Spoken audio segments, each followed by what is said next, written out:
Todos hemos estado ahí, ¿no? Esa lista de cosas pendientes, que si la dieta, que si estudiar algo nuevo.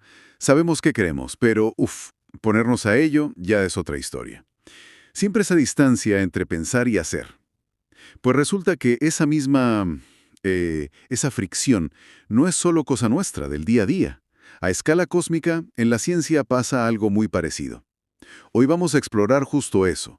¿Por qué llevar a la práctica las grandes teorías científicas como las de Newton o Einstein es una aventura, vamos, mucho más compleja de lo que parece? Nos guiaremos por de la teoría a la realidad, la odisea científica. Nuestra misión hoy, entender esa lucha entre la idea brillante y la cruda realidad del experimento. Y ver qué sacamos en claro. Venga, vamos a ello. Empezamos con Isaac Newton. La imagen típica, ¿no? La manzana cayendo. Su genialidad fue ver que lo mismo que hacía caer la manzana, movía los planetas. Leyes universales. Incluso desarrolló el cálculo, una herramienta matemática nueva, solo para poder explicarlo todo. Pura elegancia en la teoría. Sí, pero una cosa es la pizarra y otra muy distinta es, bueno, comprobarlo en el mundo real. Primero, la precisión. Verificar esas leyes necesitaba mediciones mucho más exactas de lo que la tecnología de entonces permitía. Era un reto enorme. Y luego, claro, el mundo real no es ideal.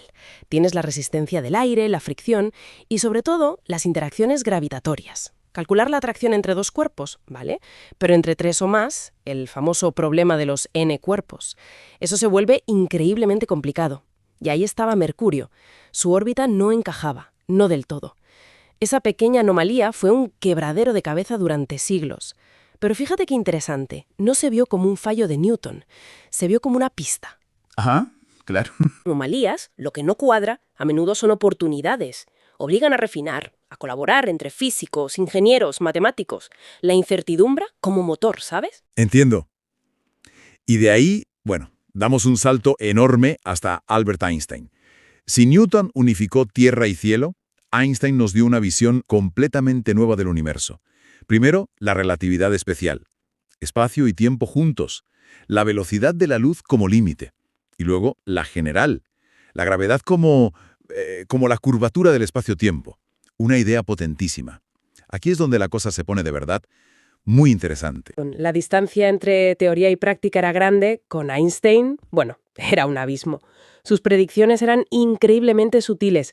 La desviación de la luz por la gravedad, las ondas gravitacionales, efectos que solo se podían observar en condiciones extremas, cerca del Sol, de agujeros negros, o con una precisión casi de ciencia ficción. Claro, el famoso eclipse de 1919. Exacto. Aquella expedición fue una hazaña heroica para la época. Y aún así, fue solo un primer vistazo, una confirmación inicial. Pero para otras cosas hicieron falta décadas, casi un siglo para detectar las ondas gravitacionales que predijo en 1916. Piensa en LIGO, esos detectores enormes buscando vibraciones diminutas en el espacio-tiempo. Sí, una locura tecnológica. Totalmente. O el Event Horizon Telescope, que es básicamente un telescopio del tamaño de la Tierra, para poder ver la sombra de un agujero negro. E incluso algo que usamos todos los días, el GPS. ¿El GPS? Sí. Necesita correcciones basadas en la relatividad de Einstein. Si no, acumularía errores de kilómetros cada día. Increíble. La física más avanzada en el bolsillo. Tal cual. Y esto nos lleva a una paradoja interesante, ¿no? Parece que cuanto más fundamental, más elegante es una teoría. Más difícil es comprobarla. Exacto. Más difícil, más esquiva, requiere saltos tecnológicos brutales. Entonces el patrón está claro. La mente humana es capaz de crear estas estructuras teóricas bellísimas, potentísimas.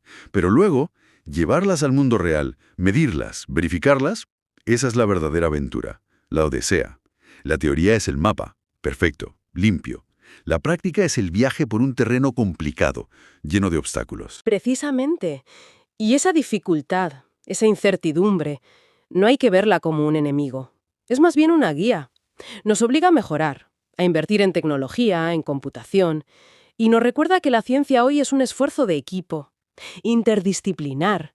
Nadie lo sabe todo. Claro. El progreso real no está solo en la chispa inicial, sino en la tenacidad, en probar, medir, fallar, aprender del error y volver a intentarlo, iterar. La ciencia al final es ese diálogo constante, a veces tenso, entre la idea y el experimento. entre la mente y la realidad. Y esa tensión, esa lucha por conectar la idea con la realidad en la ciencia, resuena mucho con nuestra propia lucha diaria, ¿no? La intención contra la acción.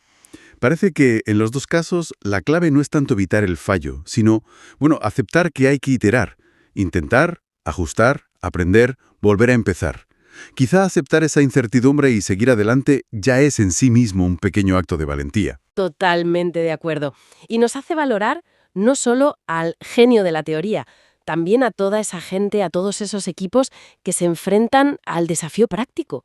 Los que construyen los cacharros, los que analizan los datos durante años. Los que se manchan las manos, digamos. Exacto. Son quienes pagan el precio, en tiempo, en esfuerzo, en recursos, para que una ecuación elegante se convierta en un hecho que podemos tocar, que podemos medir. Ahí reside la verdadera grandeza de la ciencia, creo yo, en ese esfuerzo humano colectivo por hacer tangible lo abstracto, iterando frente a la incertidumbre. Y para terminar lanzo una pregunta al aire. Si esa brecha entre teoría y práctica y esa necesidad de iterar y superar la incertidumbre es lo que impulsa tanto el avance científico, ¿qué cosas nuevas podríamos descubrir sobre el mundo o sobre nosotros mismos si aplicáramos de forma más consciente ese espíritu de experimentar e iterar a los desafíos de nuestra vida cotidiana?